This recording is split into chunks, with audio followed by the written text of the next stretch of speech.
In the desert, everyone saw the same target. Everyone missed for the same reason. Mirages twisting the air like liquid glass. But one man hit every shot. Because while others feared the heat, he had been raised by it. Desert deployments were every soldier's nightmare. By day, the heat crushed the body. The ground shimmered like boiling metal. The air twisted and bent light until the world looked like a hallucination. Targets appeared, disappeared, doubled, warped. Even elite snipers were helpless against mirages.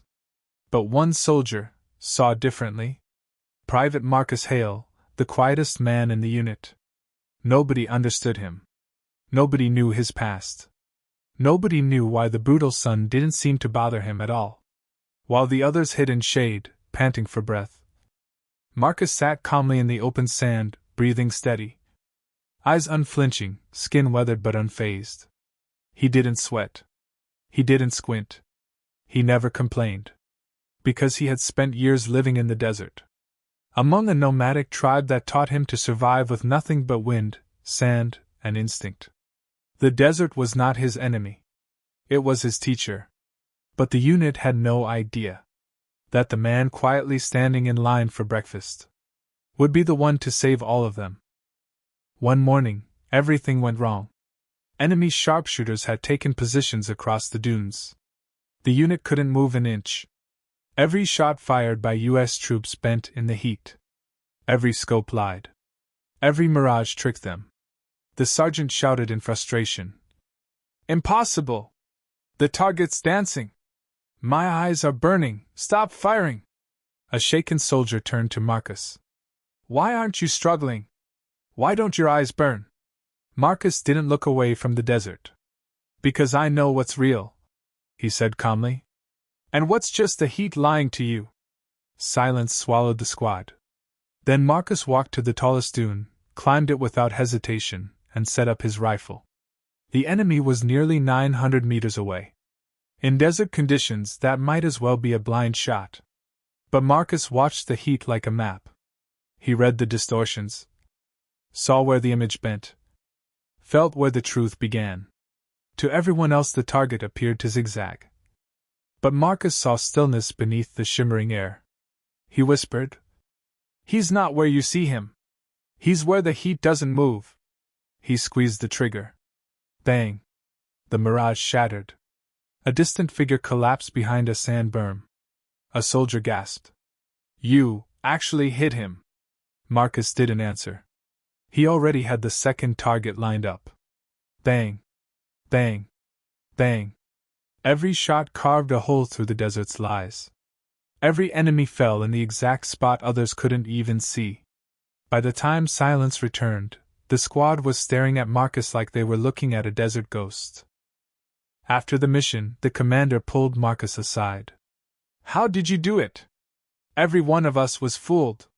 You were the only one who saw correctly." Marcus gazed toward the horizon, where heat rippled like slow fire. "The desert doesn't lie, sir," he said softly. "It only confuses those who don't understand it." The commander swallowed hard. "Is this something you can teach?" Marcus shook his head. "It's not a technique. It's a life. The desert kills the careless and trains the ones who listen." That day, the unit understood something they would never forget. Some soldiers are forged by bullets. Others are forged by fire. Marcus Hale was the latter. And from that mission on, the man who could read heat never missed a single shot in the desert again. Because everyone else blinked in the sun. But Marcus knew how to see through it. After the enemy scattered, the entire mood of the unit shifted. No one looked at Marcus Hale the same way again.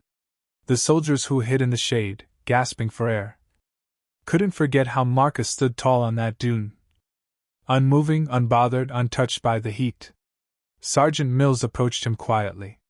I've never seen anything like that," he said. "Shooting through a mirage, it shouldn't even be possible."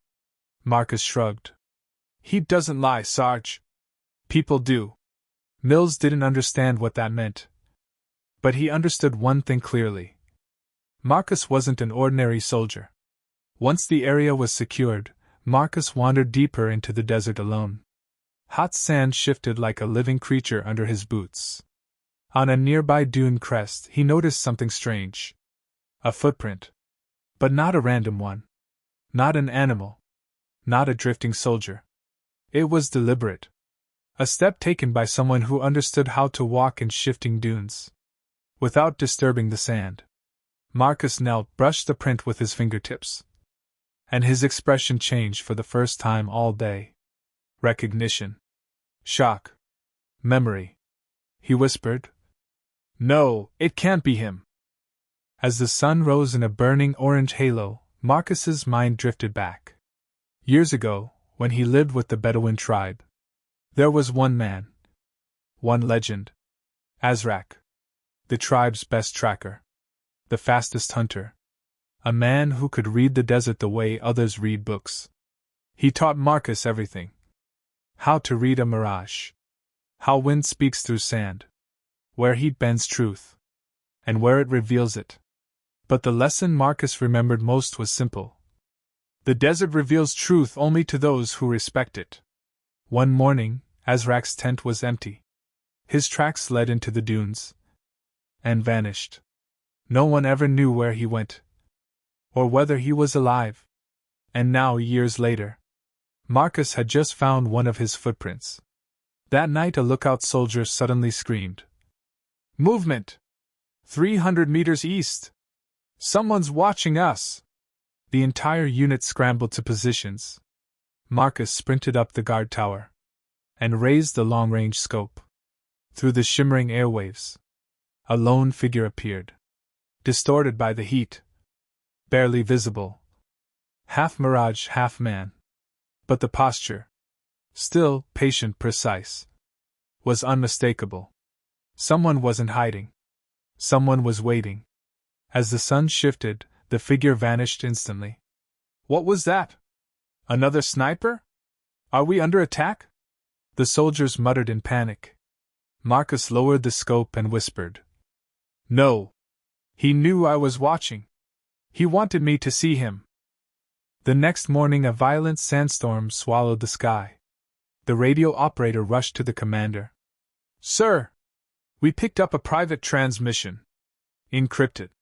Not in English." The commander frowned. "What language?" The operator hesitated. "Experts say, an old Arabic dialect. Something barely used anymore." Marcus's heart tightened. "Play it," he ordered. Static. Wind. Sand. Then a voice, deep, weathered, commanding. "Kalbal Ramel. Sandheart. The boy who sees truth in the heat." And finally, one last word. "Come." The commander stared at Marcus. "That message was for you." Marcus nodded slowly. "For me, and for no one else." As the sun rose, Marcus understood one terrifying truth. There was someone else in this desert who could see through heat. Someone trained exactly like him. Someone he once knew. Azrak. Alive. Watching. Calling. But why? Why now? A warning? A challenge? A final lesson? The commander stepped closer. "What do you think this means?" Marcus gazed across the dunes. "He's not our enemy. But he didn't show himself for no reason." The wind picked up. Sand swirled into patterns like handwriting. Marcus whispered, "He wants me to follow." Marcus packed his gear, filled his canteen, slung his rifle. "You can't go out there," the commander barked. "This is a trap." Marcus shook his head. "He doesn't set traps. People do. And this message was sent by the man who taught me how to survive before I ever held a rifle." The commander had no argument. Marcus stepped into the open desert, walking straight into the blinding sun. Mirages shimmered. Winds roared. The dunes stretched endlessly. And somewhere beyond them, a shadow watched him. Azrak. The ghost of the sands. Master of the mirage. As Marcus followed the fading tracks, one haunting question echoed in his mind. "Why did you return?" Some battles are fought with bullets. Some are fought with silence. If this story spoke to you, make sure to hit the like button. It helps these forgotten voices reach the world. And don't forget to subscribe to Veteran Phantom for more unseen stories of courage, sacrifice, and the ghosts who walk beside every soldier. This story is a work of fiction inspired by military themes. All characters, events, and locations are entirely fictional. Any resemblance to real people, units, or missions is purely coincidental.